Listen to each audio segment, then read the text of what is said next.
रात के तकरीबन 12 बज रहे थे। एक खूबसूरत लड़की जिसने लाल साड़ी पहनी थी शमशान भूमि पर जमीन पर बैठी थी। उसके ठीक सामने एक अघोरी बैठा था और दोनों के बीच कुंड में आग जल रही थी। नताशा, एक बार सोच लो, कर्ण पिशाच सिद्ध होने के बाद तुम्हारी हर ख्वाहिश तो पूरी कर देगा, लेकिन बाद में तुमको बहुत कष्ट झेलना पड़ सकता है। मेरे शराबी पति से तो अच्छा ही होगा जो हमेशा मुझसे पैसे मांगता रहता है। ठीक है, ये ले, इस झोले को पकड़। उसने नताशा को एक झोला दिया। इसमें क्या है बाबा? इस झोले में पीपल पेड़ के 381 पत्ते हैं। तुझे रात के 11 बजे से हर एक पत्ते पर कर्ण पिशाच प्राप्ति मंत्र पढ़ना है। एक एक पत्ते पर पढ़कर उसको झोले से बाहर जमीन पर निकालते रहना। इस तरह से तू 381 बार कर्ण पिशाच प्राप्ति मंत्र पढ़ लेगी। उसके बाद तुझे इन पत्तों के ढेर पर अपने अंगूठे से खून की 3 बूंदें गिरानी है और फिर इन पत्तों को वापस झोले में रखकर चले जाना है। इसी तरह तुमको 41 रातों तक करना है और आखिरी रात कर्ण पिशाच सिद्ध हो जाएगा।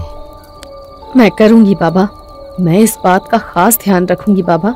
अगली रात ठीक 11 बजे नताशा काले कपड़े पहने हुए कुंड के सामने बैठी थी। उसके चारों ओर एक चक्र खींचा हुआ था। उसने तेज खुशबू वाला इत्र लगाया।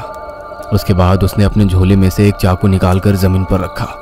फिर एक पीपल का पत्ता निकालकर उसको अपने दोनों हाथों में रखकर मंत्र पढ़ने लगी। कर्ण पिशाचाय प्रकटम, कर्ण पिशाचाय प्रकटम। कुछ ही देर बाद एक भयानक पिशाच उसके पीछे आकर खड़ा हुआ और उसके कंधों पर हाथ रख दिया।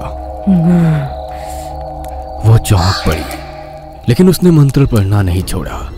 वो शख्स अब उसकी कमर पर, पेट पर, उसके जिस्म पर बेतहाशा अपने हाथ घुमाने लगा। वो उसके बालों को खींचता और उसकी कमर में जोर जोर से घूंसे मारता। इसी तरह उसने आखिरी पत्ता भी पढ़ लिया। पीछा खड़ा वो पिशाच उसकी गर्दन को बुरी तरह से जकड़ रहा था। उसने चाकू उठाया और फिर पीपल के पत्तों के ऊपर अपना अंगूठा रखकर उस पर चाकू से कट लगाया। जैसे ही उसके खून की बूंदें पत्तों पर टपकी, वो पिशाच गायब हो गया। उसने जल्दी से सारे पत्तों को वापस झोले में लपेटा और फिर अपने घर को चल दी। जब वो घर के अंदर घुस रही थी तब उस पर उसके एक पड़ोसी की नजर पड़ी जिसका नाम जितेंद्र था। अरे, ये इतनी रात में कहां से आ रही है? अगली रात भी नताशा वैसे ही सिद्धि करने पहुंची। आज उसको लगा कि उसके पीछे एक नहीं बल्कि 2 पिशाच खड़े हैं। उठ जा, इस घेरे से बाहर निकल जा, कर्ण पिशाच तेरी जिंदगी बर्बाद कर देगा। वो उनकी बातों को नजरअंदाज करती रही और मंत्र जाप करती रही। इसी तरह अब 40 रातें गुजर गई और आज आखिरी रात थी। आज नताशा के पीछे एक चुड़ैल खड़ी थी। उसने अपने हाथ में एक बारीक सुई ले रखी थी। वह बार बार उस सुई को नताशा के शरीर में चुभा दी और वो सिहर उठती।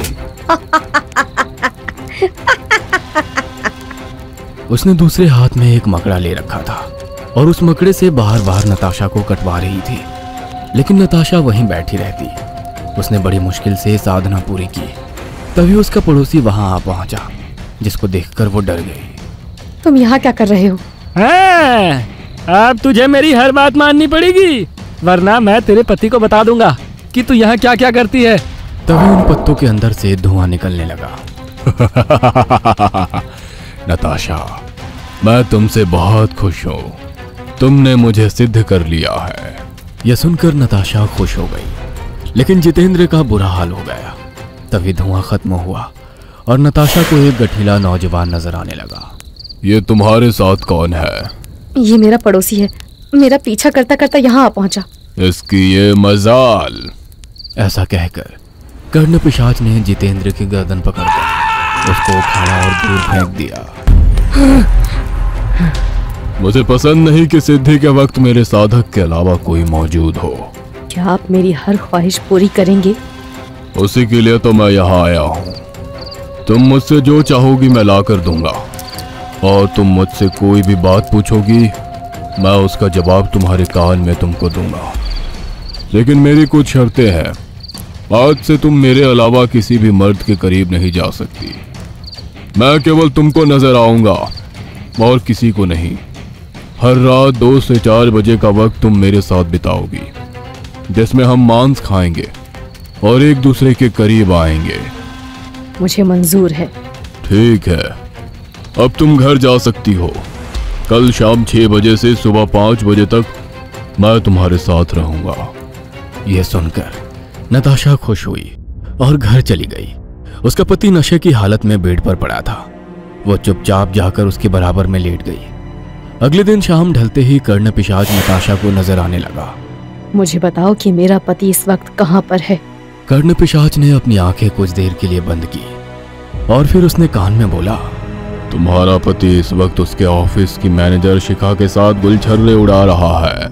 यह सुनकर नताशा को बहुत बुरा लगा और उसने कर्ण पिशाच से कहा, मैं चाहती हूँ कि शिखा का सारा पैसा और जेवर मेरे पास आ जाए और वो बिल्कुल गरीब हो जाए। यह सुनते ही कर्ण पिशाच गायब हो गया। रात 11 बजे तक उसकी कोई खबर ना आई। शिखा अपने बेडरूम में थी। उसने कपड़े उतारे और नाइटी पहन ली। जैसे ही उसने खुद को आईने में देखा तो कर्ण पिशाच उसके पीछे खड़ा था। उसने एक झटके से उसको पलट कर देखा। कौन हो तुम? कर्ण पिशाच उसको देख मुस्कुराने लगा। उसकी मुस्कान शिखा के दिल पर असर कर गई और वो भी मुस्कुराने लगी। तुम्हारी बॉडी तो बहुत मस्त है, हैंडसम भी हो, लेकिन मेरे कमरे तक पहुंचे कैसे? क्या लूटपाट करने का इरादा है? यह सुनकर कर्ण पिशाच उसके करीब चला गया और उसको कसकर गले लगा लिया। उफ, तुम्हारा बदन तो बर्फ से भी ज्यादा ठंडा है। यह सुनते ही कर्ण पिशाच की आंखें लाल लाल चमक गई और शरीर नीला पड़ गया। आज मैं तुमको हमेशा के लिए ठंडा कर दूंगा। उसकी भयानक आवाज सुनते ही एक झटके के साथ शिखा उससे अलग हुई। जब उसने उसका भयानक रूप देखा तो वो चिल्ला उठी। तभी खिड़की को तोड़ती हुई शिखा की गर्दन बाहर निकली और सड़क पर जा गिरी। इसी टाइम एक ट्रक वहां से गुजर रहा था। उसने उसकी गर्दन को बुरी तरह से कुचल दिया। उसके बाद कर्ण पिशाच के एक इशारे पर शिखा की कबर्ड में रखा कैश और कीमती गहने गायब हो गए। मुझे नहीं लगता वो आएगा। अब उसको भूलना ही बेटर होगा। किसको भूल जाने की बात कर रही हो जान? तभी नताशा के कदमों में ढेर सारा पैसा और कीमती जेवरों का ढेर जमा हो गया। नताशा की आंखें उसको देख चौंधी आ गई। ओह माय गॉड, इतना सारा पैसा, ये खजाना। तभी कर्ण पिशाच भी उसको नजर आने लगा। वो इतनी खुश थी कि भाग कर गई और कर्ण पिशाच के गले लग गई।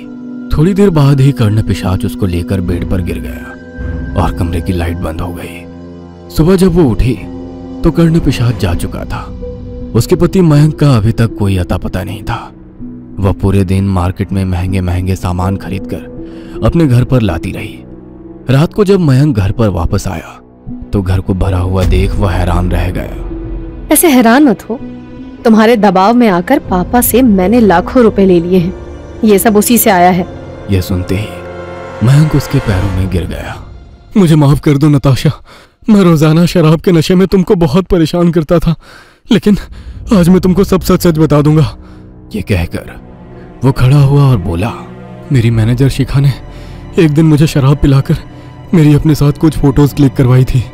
फिर मुझे ब्लैकमेल किया कि वो फोटोज अपने पति को दिखा देगी और वो पता नहीं मेरे साथ क्या क्या करेगा। शर्त रखी कि मुझे उसकी हर बात माननी पड़ेगी। इसीलिए ऑफिस के बाद वो रोजाना मुझे एक होटल रूम में ले जाती और मेरा इस्तेमाल करके मुझे खूब शराब पिलाती थी और मुझसे कहती कि मुझे घर जाकर तुमसे झगड़ा भी करना पड़ेगा। इसलिए आज तक जो कुछ भी हो रहा था उसके लिए मुझे माफ कर दो। कल रात उसकी मौत हो चुकी है, अब मुझे ब्लैकमेल करने वाला कोई नहीं है। ऐसा कहकर उसने नताशा को गले लगा लिया। नताशा की आंखों में आंसू आ गए। उसको अपने किए पर पछतावा हो रहा था, लेकिन वो मयंक को बता भी नहीं सकती थी कि उसने कर्ण पिशाच को सिद्ध कर अपनी सीमा लांघ दी है। मैं अब कभी शराब नहीं पीऊंगा और ना ही तुमसे पैसे मांगूंगा। मयंक ने नताशा को गोद में उठाया और कमरे में ले गया। उसके बाद दोनों ने प्यार भरे लम्हे गुजारे। वो एक दूसरे के करीब आ रहे थे। कर्ण पिशाच दूर खड़ा उसको देख रहा था। नताशा को उस पर जरा भी ध्यान नहीं था, लेकिन कर्ण पिशाच की आंखों में खून उतर आया था। सुबह कोई नताशा के चेहरे पर हाथ फेर रहा था। नताशा ने उस हाथ को हटाते हुए कहा, छोड़ो ना मयंक, अब तो सोने दो। ये मयंक नहीं, मैं हूं नताशा, तुम्हारा कर्ण पिशाच। यह सुनते ही नताशा नींद से जागी और इधर उधर नजरें घुमाकर बोली, मयंक, मयंक कहाँ है? अपने ठीक पीछे देखो जान। यह सुनकर नताशा ने झट से पीछे देखा तो सामने का मंजर देख उसके रोंगटे खड़े हो गए। दीवार के एक कोने पर मयंक का सर और दूसरे कोने पर उसका कटा हाथ लटका था। बीच में जो खिड़की थी उस पर बाकी का शरीर लटक रहा था और उससे रिस रिस कर खून निकल रहा था। तुम सिर्फ मेरी हो नताशा, अब और किसी की नहीं हो सकती।